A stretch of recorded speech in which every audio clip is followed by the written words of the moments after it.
여러분 안녕하세요. 잘 주무셨습니까?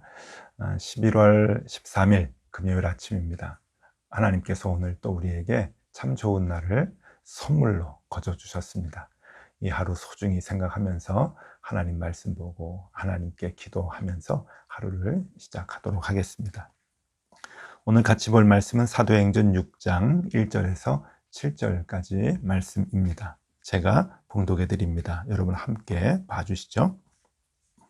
그때 제자가 더 많아졌는데 헬라파 유대인이 자기의 과부들이 매일의 구제에 빠짐으로 히브리파 사람을 원망하니 12사도가 모든 제자를 불러 이르되 우리가 하나님의 말씀을 제쳐놓고 접대를 일삼는 것이 마땅하지 아니하니 형제들아 너희 가운데서 성령과 지혜가 충만하여 칭찬받는 사람 7을 택하라. 우리가 이 일을 그들에게 맡기고 우리는 오로지 기도하는 일과 말씀 사역에 힘쓰리라 하니 온 무리가 이 말을 기뻐하여 믿음과 성령이 충만한 사람 스데반과 또 빌립과 브로고로와 니가노르와 디몬과 바메나와 유대교에 입교했던 안디옥 사람 니골라를 택하여 사도들 앞에 세우니 사도들이 기도하고 그들에게 안수하니라. 하나님의 말씀이 점점 왕성하여 예루살렘에 있는 제자의 수가 더 심히 많아지고 허다한 제사장의 무리도 이 도에 복종하니라. 아멘. 네, 성령의 도우심으로 교회가 이제 세워지면서 폭발적으로 성장하는 그 역동적인 모습을 우리가 보고 있습니다. 위기도 때로는 있지만 참 성령님께서는 그 위기도 좋은 기회로 바꾸어 사용하시면서 그 위기가 오히려 성장하는 역동적으로 움직이는 발판이 되도록 그렇게 인도해 주시죠. 성령님은 참 대단하신 것 같습니다. 우리 인생도 역시 마찬가지인 것 같아요. 실수가 있고 우리의 인생도 과거에 어려운 죄들이 있고 기억하기 싫은 그러한 좋지 않은 사건들이 있지만 하나님은 그것까지도 사용하셔서 우리를 선한 길로 오히려 인도하는 자양분으로 발판으로 그렇게 삼아주시는 것 같습니다. 초대교회의 사건 중에 대표적인 그러한 어려움은 아나니아와 삽비라의 사건이죠. 아나니아와 삽비라의 그 사건이 이제 오히려 성령님께서 그 일을 정리를 해 주시면서 교회가 폭발적으로 성장하는 좋은 계기가 되도록 해 주셨습니다. 위기였지만 하나님은 그것을 다시 사용하시게 되는 것이죠. 오늘 본문 말씀은 또 하나 그런 것이 이제 나옵니다. 여기에 보면은 이제 그 교인들 간의 갈등의 모습이 이제 나오게 되는데 이 갈등으로 인해서 결국 이제 스데반과 6집사, 그 7명의 집사를 세우게 되고 그 집사를 세우면서 교회가 정비가 되고 조직이 되면서 더 큰 사역을 감당할 수 있는 그러한 그 모습이 오늘 이렇게 나오게 됩니다. 그러고 보면은 하나님은 참 대단하신 것 같아요. 이 교회의 직분자를 세우는 7집사의 그 탄생은 선한 의도를 갖고 시작한 것은 결코 아니었습니다. 그러니까 교회의 갈등과 내부의 문제를 봉합하기 위해서 시작된 것이지만 그것이 성령님께서 교회의 성장을 위해서 더 귀하게 사용하시는 모습을 보면서 참 성령님의 역할이 대단하다. 인간의 역할은 아무것도 아니구나. 인간은 싸우고 갈등하는 것뿐이지만 성령님은 봉합하고 인도해 주시고 그것을 또 좋게 사용하시는 그런 그 하나님이신 걸 보면은 참 위대하시다는 생각을 하게 됩니다. 오늘 그 모습을 조금 더 자세하게 들여다보도록 하겠습니다. 자, 1절에 보니까 그때의 제자가 더 많아졌다. 여기서 제자는 이제 12제자를 얘기하는 게 아니고 이제 교인들을 얘기하겠죠. 3,000명, 5,000명씩 그렇게 이제 회개하고 세례를 받으면서 예루살렘 교회가 폭발적으로 이제 증가하게 됐는데, 외적으로 성장하게 됐는데, 많은 사람들이 같은 마음을 가지고 열심히 복음을 위해서 사역을 했는데, 그 가운데 이제 사람들끼리 이제 갈등이 생기고 또 이제 이해관계가 이제 엇갈리게 되는 그러한 일이 이제 벌어지게 됩니다. 예루살렘 교회가 이제 구제를 열심히 했던 것 같아요. 매일 구제하는 일에 헬라파 유대인들에게 있어서 자기네 쪽 사람들의 그 과부들이 그 구제를 받지 못하는 일이 벌어졌던 것 같습니다. 이것은 어떻게 보면은 그 열정의 모습이 상처를 주는 것이라고 이렇게 볼 수가 있는데요. 옛날에 그 당시에 그 예루살렘 성전, 그러니까 유대교입니다. 유대교의 예루살렘 성전은 쿠파라고 해가지고 일주일에 한 번씩 어려운 사람들을 돕는 그런 그 구제 사업을 했었습니다. 그러니까 예루살렘 성전에 많은 사람들이 헌물을 하고 곡식을 바치고 이제 그러면은 그거를 가지고 예루살렘 성 안에 있는 사람들 중에서 정말 그 가난하게 사는 사람들, 또 어렵게 그렇게 이제 끼니를 이제 잊지 못할 정도로 그렇게 이제 구제의 손길을 기다리는 사람들에게 일주일에 한 번씩 이제 구제하는 일을 이제 했었습니다. 그것이 이제 전통적으로 쭉 예루살렘 성전에서 이제 내려왔는데, 예루살렘 교회가 시작이 되면서 그 전통을 아마 이었던 것 같습니다. 아무래도 하나님의 말씀은 어려운 사람들을 도우라라고 이제 하는 거니까 그 일을 열심히 이제 돕기 시작을 했는데, 여러분 일주일에 한 번이 아니고 오늘 성경을 보니까 매일 했던 것 같습니다. 그러니까 서로 이제 밭 있는 사람, 집 있는 사람이 팔아가지고 물건을 서로 통용할 수 있도록 그렇게 내놓고 또 헌금도 하고 하니까 조금 여유가 생긴 것 같습니다. 이걸 가지고 이제 어려운 사람들을 돕고 과부들을 돕고 그래서 이제 열심히 도우려고 애를 썼죠. 열정이 이제 넘쳐나게 되는 겁니다. 근데 이제 여기 보니까 문제가 시작이 되죠. 1절 말씀입니다. 1절에 그때 제자가 더 많아졌는데 헬라파 유대인들이 자기의 과부들이 매일의 구제에 빠짐으로 히브리파 사람을 원망하니, 여기 이제 헬라파 사람과 히브리파 사람이라고 이제 나와 있는데, 이게 이제 어떤 사람들인가 하면은 헬라파 유대인들, 성경에 보니까 헬레니스톤이라고 이렇게 이제 써 있어요. 그러니까 다분히 이제 헬라의 언어를 사용하는 사람이라고 볼 수가 있습니다. 그러니까 이제 그 디아스포라라 그래서 유대인들이 유대 땅에 살지 않고 이제 흩어져 있죠. 정치적인 이유로 인해서 여러 지역으로 이제 흩어져서 로마 제국 곳곳에 이제 지역에서 이제 살다가 이제 오순절 명절에 이제 그 예루살렘으로 이제 모이게 됐다가 또 거기서 성령을 받고 예수 그리스도를 발견하고 이제 머물렀던 사람들이겠죠. 그런데 그 유대인들이 쓰는 언어, 그 당시 유대인들이 이제 아람어를 썼는데 그 아람어를 쓰지 못하고 헬라어를 이제 사용했던 이제 그러한 사람들입니다. 그러니까 이제 이름도 그렇고 또 언어도 그렇고 또 행실이나 이제 모든 삶의 양식이나 이런 것들이 유대인들하고 많이 이제 다를 수밖에 없죠. 혈통만 유대인이고요. 이제 이런 사람들하고 여기 보니까 히브리파 사람들이라고 나와 있는데, 히브리파 사람들은 헤브라이우스라고 하는 단어를 씁니다. 그러니까 이제 역시 이제 히브리 언어를 쓰는 사람, 아람어를 이제 쓰는 사람이라고 이제 볼 수가 있는데, 이렇게 언어가 다른 그 사람들하고 이제 차이가 나게 되고 이제 그 더 두 부류에서 갈등이 이제 시작하게 되는 것이죠. 아마 더 많은 수의 사람들이 이 헤브라이오스, 이제 히브리파 사람들이었기 때문에, 그리고 또 사도들을 비롯해서 유대인들이 대부분 예루살렘 교회의 리더십을 갖고 있었기 때문에 이 구제 사업도 유대인들의 그 유대인 교인들이 주로 이 일을 맡았던 것 같습니다.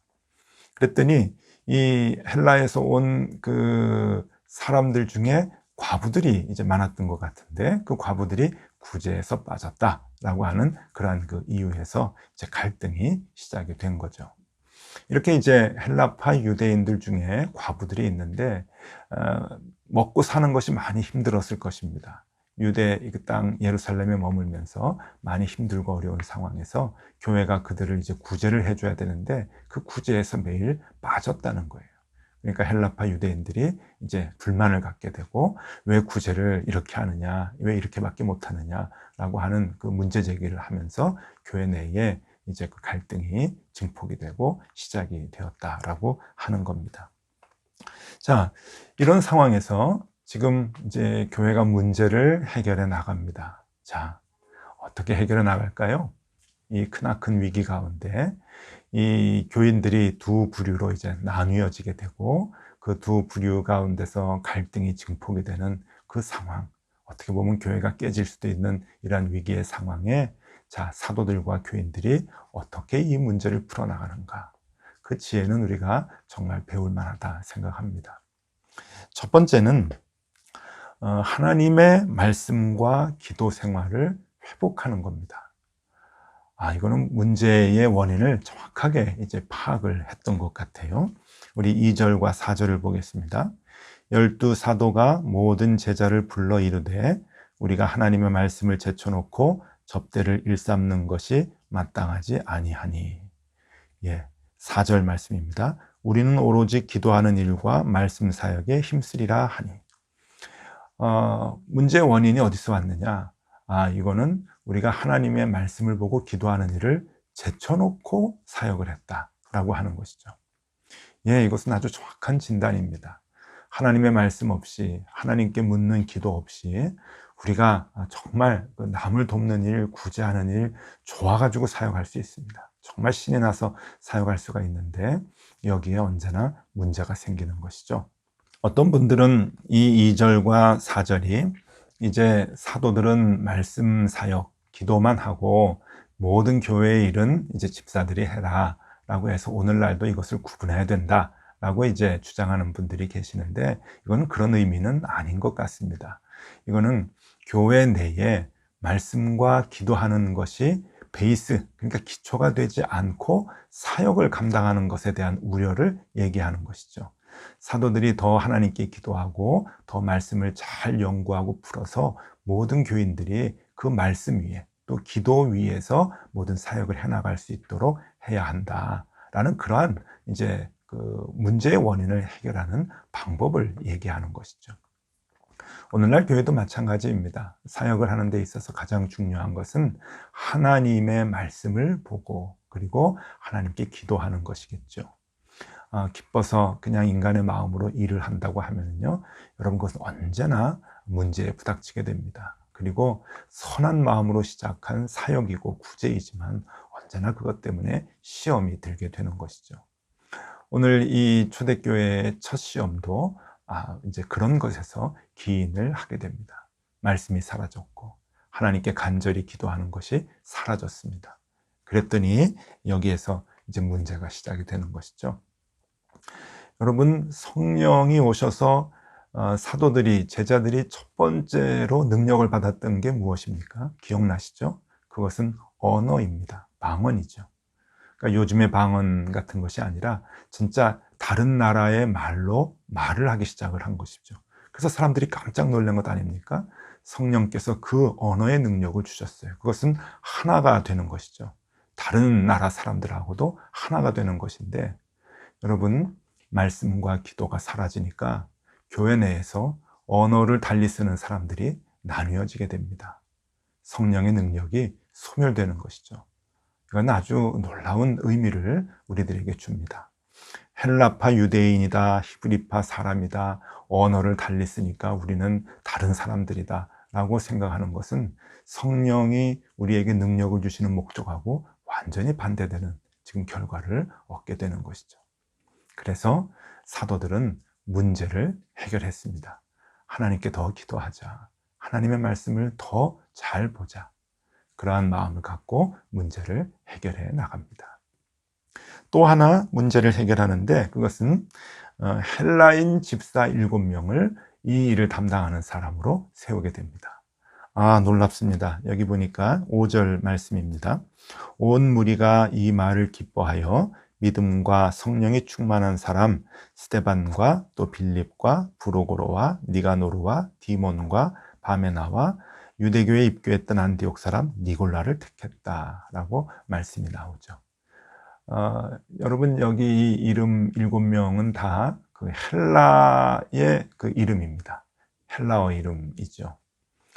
신학적으로 조금 그 논쟁은 있습니다. 이름만 그런 것이지 이 사람들이 히브리파 유대인인지 헬라파 유대인인지는 잘 모른다라는 그 얘기도 있는데, 어쨌거나 이 7사람이 다 헬라파 유대인이거나 아니면 우리가 잘 모르거나 관계는 없습니다. 그러나 이름만이라도 헬라식으로 쓰는 사람들을 세워서 이 구제하는 사역을 감당하도록 한다고 하는 것은 자기네들이 소외됐다고 생각했던 헬라파 유대인들에게는 큰 위안이 됐을 것입니다. 그들의 불만을 잠재우기에 충분한 결정이라고 생각을 하는 것이죠. 이게 뭘까요? 이거는 희생입니다. 양보하는 거죠. 그리고 배려하는 겁니다. 이것을 결정하는 것은 리더십은 유대인들이었습니다. 히브리파 유대인들인데 히브리파 유대인들이 이런 문제가 있어? 이런 불만이 있어? 그러면은 헬라파 유대인들에게 그 이름을 갖고 있는 사람들에게 그것을 맡기도록 하자라고 하는 결정. 정말 쉬운 결정은 아니죠. 그런데 초대교회는 기득권을 내려놓고 그 결정을 아주 용감하게 하게 됩니다. 성령님께서 그렇게 인도하고 계시는 것이죠. 여러분, 이 일은 참 쉬운 일들이 아닙니다. 그러나 성경은 우리에게 이것을 분명하게 얘기해 주고 있죠. 교회 문제들은 어떻게 해결해 나갈 것인가? 우리의 신앙의 문제를 어떻게 해결해 나갈 것인가? 두 가지입니다. 하나님의 말씀과 기도하는 일이 소멸되지 않도록 하는 것. 그것이 가장 중요하고, 또 하나는 양보하는 겁니다. 나의 기득권을 내려놓는 거죠. 히브리파 유대인들이 이제 자기의 기득권을 내려놓고 비교적 약자이고 소수였던 헬라파 유대인들을 위해서 사람들을 세워주는 것. 초대교회가 왕성하게 성장할 수 있었던 비결이 되었던 것입니다. 여러분, 이제 오늘 하루 우리가 또 생활을 할 것입니다. 많은 사람을 만나고 많은 일을 할 텐데, 여러분 우리 두 가지 잊지 않았으면 좋겠습니다. 하나님의 말씀을 기억하고 순간순간 기도하는 것, 그리고 성령님께서 우리를 인도해 주실 것입니다. 조금 손해보고 양보하는 것, 그리고 남들을 배려하는 것, 이런 일들을 감당할 때 성령의 능력이 우리 안에서 꿈틀꿈틀 또 일어나리라고 확신합니다. 자, 쉽지 않지만 오늘도 그런 하루를 지냈으면 좋겠습니다. 여러분, 많이 양보하시고 많이 내려놓으시고 남들을 더 세워주는 귀한 하루 되실 수 있기를 바랍니다. 기도하겠습니다. 주님, 감사합니다. 오늘도 귀한 하루 우리를 위해서 허락해 주셨습니다. 하나님의 말씀 보는 일, 기도하는 일 쉬지 않도록 도와주시고, 남들을 위해서 배려하고 내 것을 조금 더 내려놓고 양보하는 그러한 하루가 될 수 있도록 도와주시옵소서. 예수 그리스도 이름으로 기도드리옵나이다. 아멘. 오늘도 기도하시면서 하루 시작하겠습니다.